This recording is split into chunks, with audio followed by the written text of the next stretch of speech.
Hello friends, this is lesson number 59 in the series of British literature in English.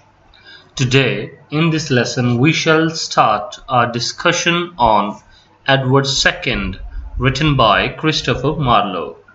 The full title of this work is The Troublesome Reign and Lamentable Death of Edward II, King of England, with the tragical fall of proud Mortimer. So now, as you see in the title, there are two important characters of this play. The first, Edward II, and the second one is Mortimer. Edward II, he is the central character of this play, and Mortimer. Pretty soon we shall find out who Mortimer is. But first we shall consider some of the literary facts related to this play. First, it was published or performed in the year 1594, and the source for this play is taken from a chronicle, and this chronicle is known as Raphael Holinshed's Chronicle. Actually, the name of the writer or the author is Raphael Holinshed, and he wrote this chronicle, so that is why it is famously known as Raphael Holinshed's Chronicle.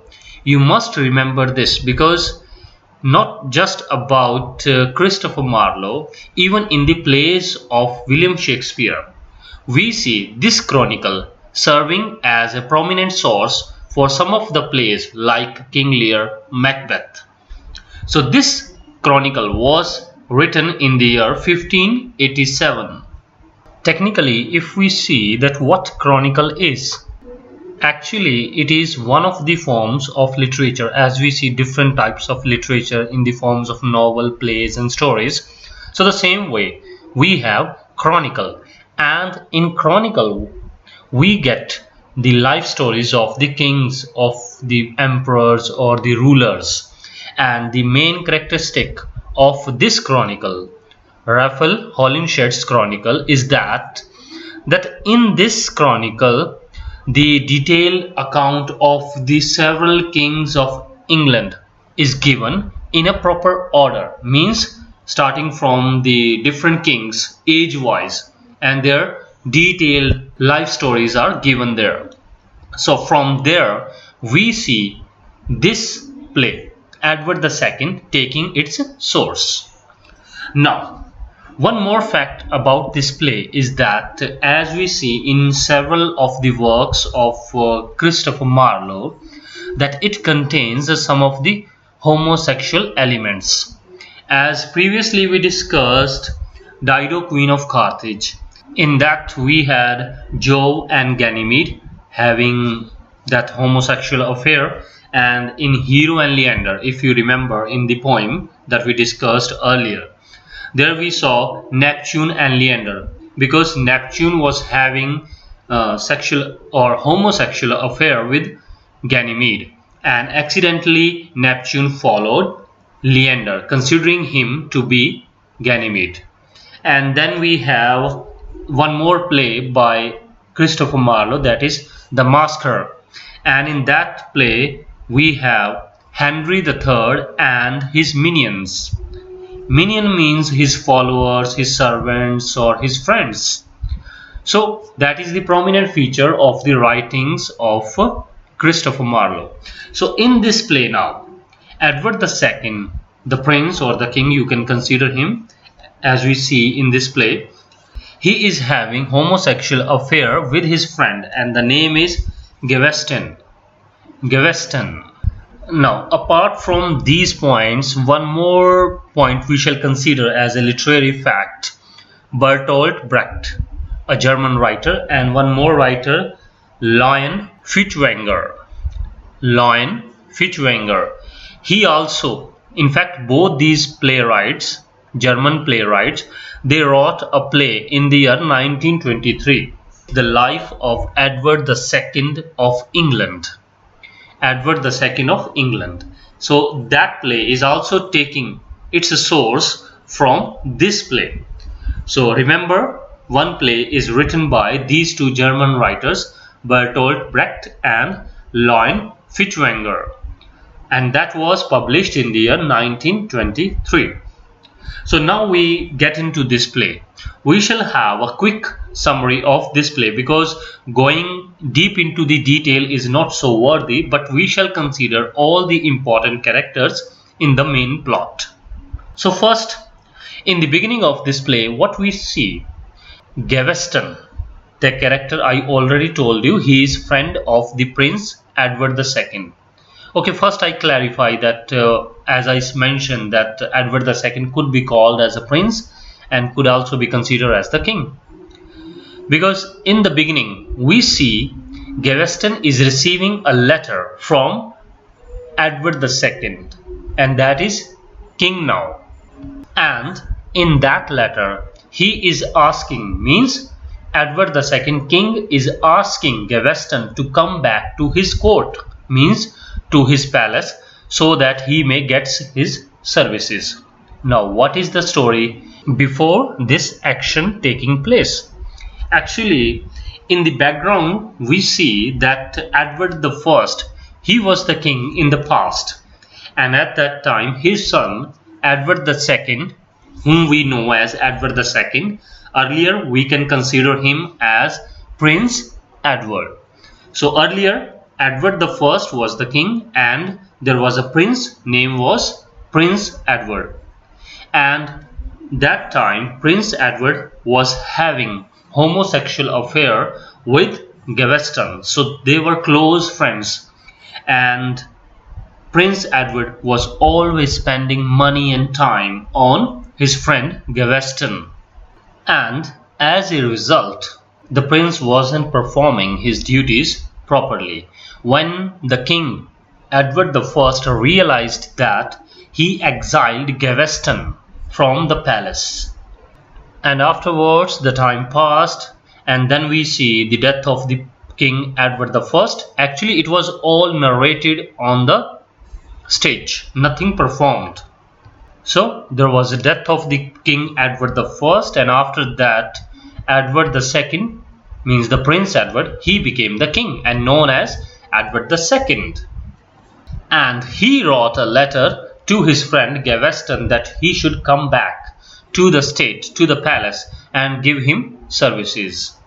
When Gaveston, his full name is Piers Gaveston, he received that letter, he was quite delighted and he was already there to go back to his friend. And then later in the palace, Gaveston got so much power in his hand from the king. In fact, he was nominated as a superior person to any minister in the court. So almost everything was coming into his hand. So he was just next to the king.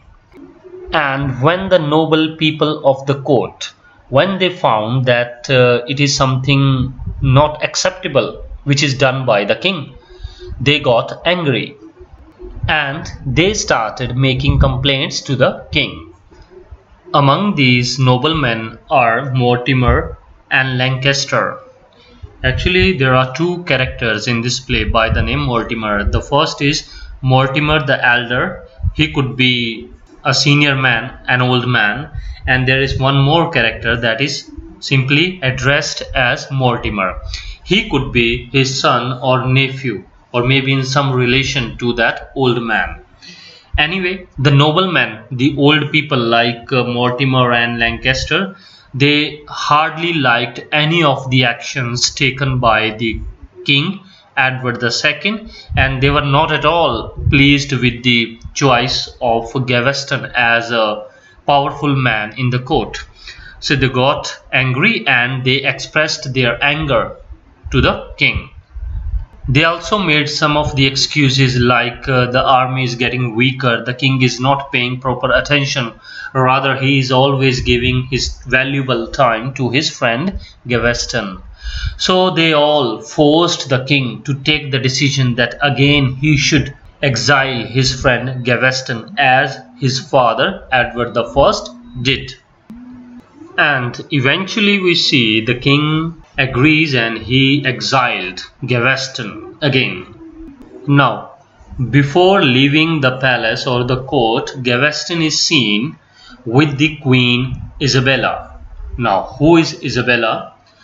Actually, she is the wife of Edward II, and Gaveston is talking to her in private room or chamber, and there she is blaming Gaveston that he is always keeping her husband away from her.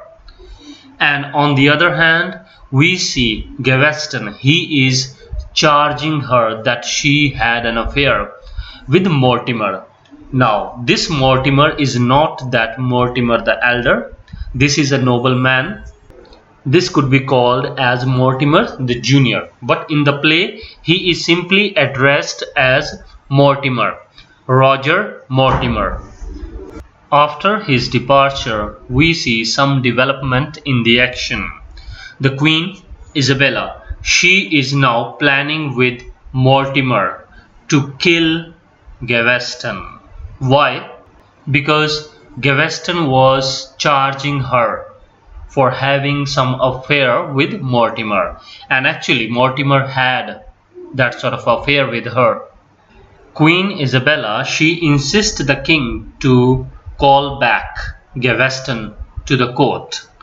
Eventually, Gaveston is called back to the state, and celebrations were made on his comeback. And later, Edward II, king, he decided to marry his niece. The name is Margaret de Clare, to Gaveston. So marriage was organized, Gaveston and Margaret de Clare. And later again we see that there was no improvement in Edward's approach towards the state. He wasn't taking that concern of his state, especially of the army and safety of the people. So he was so much careless.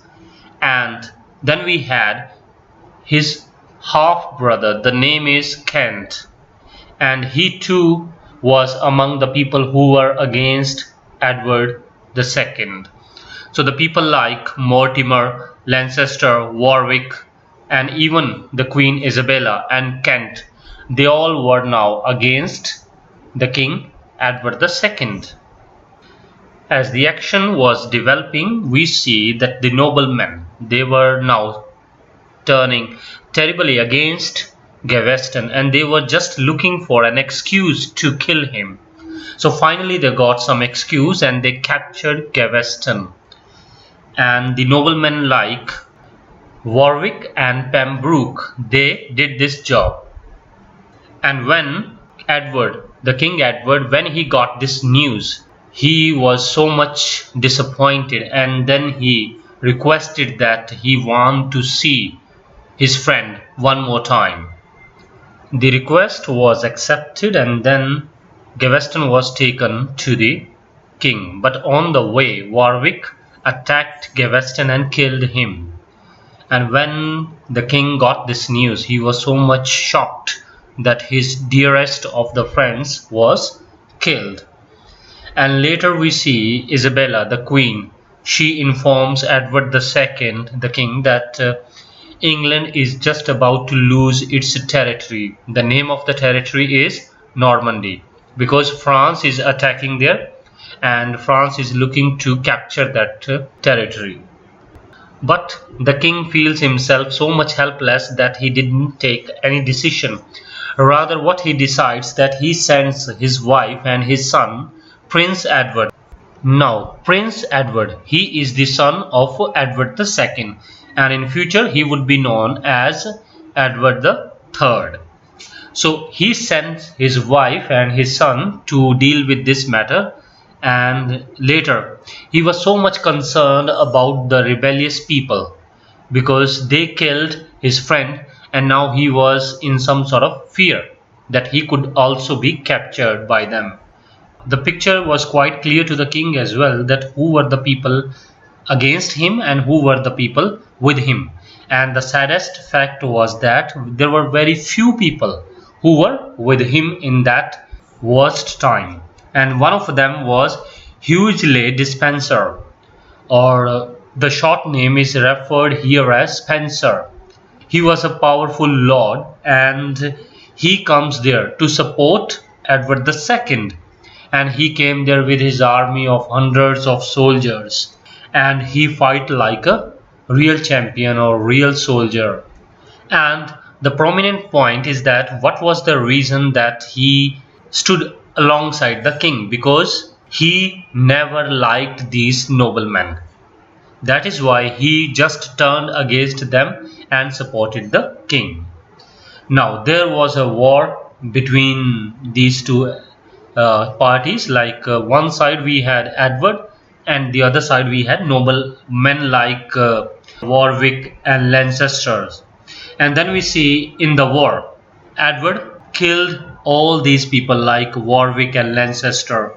The murder of these people came to the king as a relief or some sort of consolation, as he took the revenge of the death, or the execution rather I say, the execution of his friend Gaveston. On the other hand, what was happening in France? There we see Isabella, her son Prince Edward, and they were joined by Mortimer and Kent. Now Mortimer, I already told you, he had some sort of affair with Isabella, and Kent, he is half brother of King Edward II. So all these people, now they set up an ally with the French lord to remove Edward II from the throne. But Prince Edward, he did not like this idea, and he was never with them to capture or to dethrone his father. But Isabella, she insisted the prince that she would make him as a king after his father's dismissal. And later we see that Edward II, he is now captured by these rebellious forces, and then he was taken into prison. So there was a trial, a sham trial, means you cannot say it's a fair trial, but some sort of a formality was performed in the form of a trial. And who were the people they were presiding this trial? We had Isabella, his son Prince Edward, and Mortimer. And now it was declared that Edward II, he is a threat to the throne, so he should be executed. Despite the fact that Prince Edward, he was not accepting this decision at all. Eventually we see the murder of the King Edward II in Barclay's Castle. This is very important point. It was a question as well in the previous year exam. So the King Edward II, he was murdered in a room in the Barclay's Palace, or rather Castle.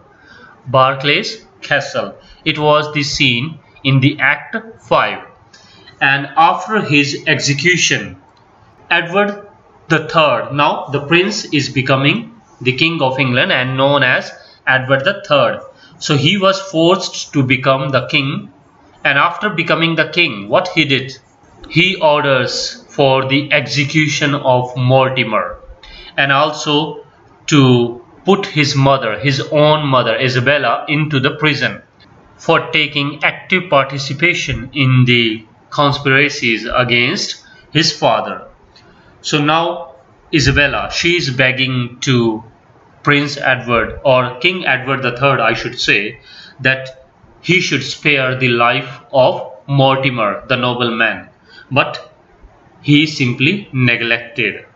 As the play ends, we see the death of Mortimer. So that is also mentioned in the subtitle of this work. And the prince was feeling quite satisfied that at least he took some revenge against the murderer of his father. So that is the main plot line of this play, Edward II.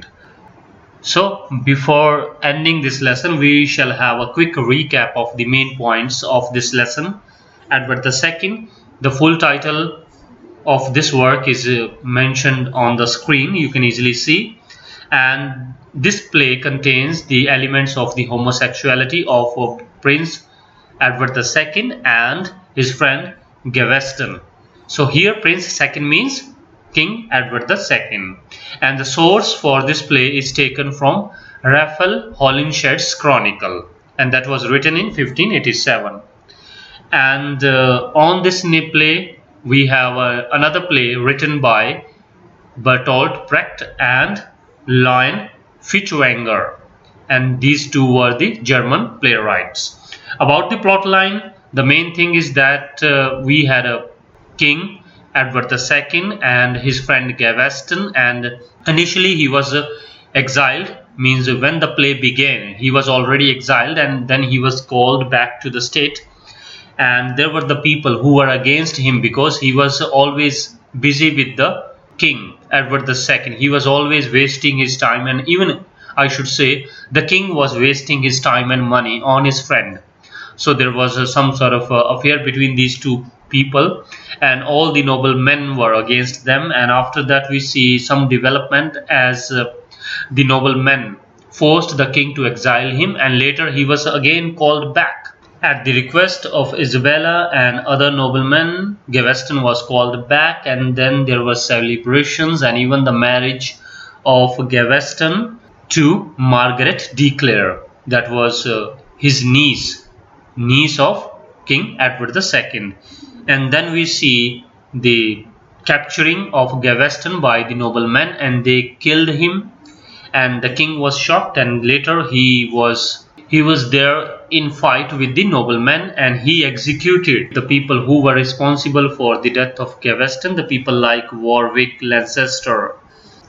After this we saw Isabella and Mortimer, they joined the hand with the French forces, and after that Edward II, he was captured, and later he was given punishment or death execution rather by Mortimer at his command. Actually, the execution was performed, and later Edward III, the Prince Edward, he became the King Edward III, and he gave the punishment to Mortimer and also to his own mother. Mortimer was executed and his mother was put into the prison. So that's how we see the end of this play. There was one question in the previous years, and that is very important question, and the question was that where Edward II's murder took place, and the place is at Barclay's Castle, and that murder took place in the Act 5 of this play. So that's all we have for this lesson. In the next lesson we shall consider his famous work, that is Dr. Faustus. So thanks a lot for watching this lesson, and have a great day.